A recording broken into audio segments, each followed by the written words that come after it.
Alors quand je lis cette image, je pense immédiatement aux raisons qui m'ont conduit à vouloir devenir vétérinaire rural et finalement à former des vétérinaires ruraux. En effet, sur cette image, je vois plusieurs choses. Tout d'abord, je vois le vétérinaire et son lien avec l'animal, ici représenté par une vache couchée. En effet, on voit que le vétérinaire est en train de procéder à un examen clinique le plus approfondi possible, avec peu de moyens. On voit qu'il n'a pour l'instant que son regard de praticien à proposer dans l'examen clinique.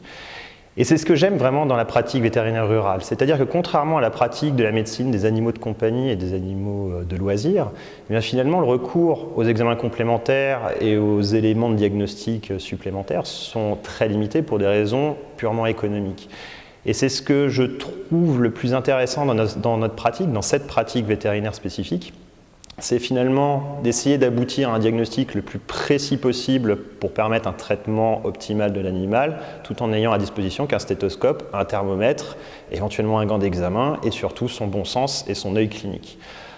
Auparavant, les vétérinaires exerçaient un art vétérinaire et c'est vraiment ce que m'évoque cette photo, c'est ce qui m'a toujours plu dans la pratique vétérinaire, c'est cette notion un petit peu artistique, c'est-à-dire le bon sens et non pas le recours aux examens complémentaires constants.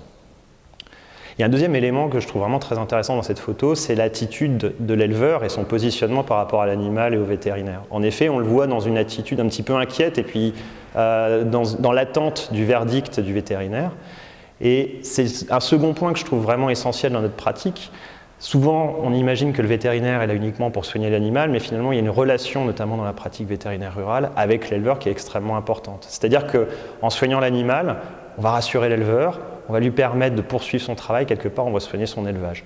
Et c'est cette notion d'utilité du vétérinaire rural que je trouve absolument fondamentale. Et enfin, il y a un troisième point, c'est la position de cette vache au milieu de ces deux personnes, ces deux professionnels qui sont en attente, qui sont en train d'essayer de tout faire pour le soigner.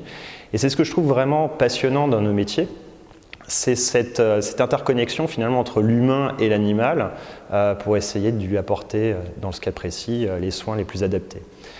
Et donc tout ça m'amène à me poser beaucoup de questions sur ma pratique en tant qu'enseignant vétérinaire. C'est finalement comment amener des étudiants urbains dans une école vétérinaire de région parisienne à former des vétérinaires ruraux. Et c'est ce qui me passionne plus que tout, c'est cette utilité. On aura toujours besoin de vétérinaires ruraux dans les campagnes. Il y a beaucoup d'évolutions actuellement dans le milieu agricole. On sait qu'il y a une crise agricole profonde, on a une restructuration des élevages, on a une désertification des campagnes, mais la seule certitude que je peux avoir, c'est qu'il restera toujours des éleveurs avec leurs vaches couchées et avec un besoin réellement d'un vétérinaire, à la fois pour aider l'éleveur, mais surtout pour aider l'animal. Et donc finalement, cette photo m'évoque un petit peu pourquoi j'ai décidé d'aller vers cette voie professionnelle et pourquoi nous avons besoin de former des vétérinaires ruraux à Maisons-Alfort.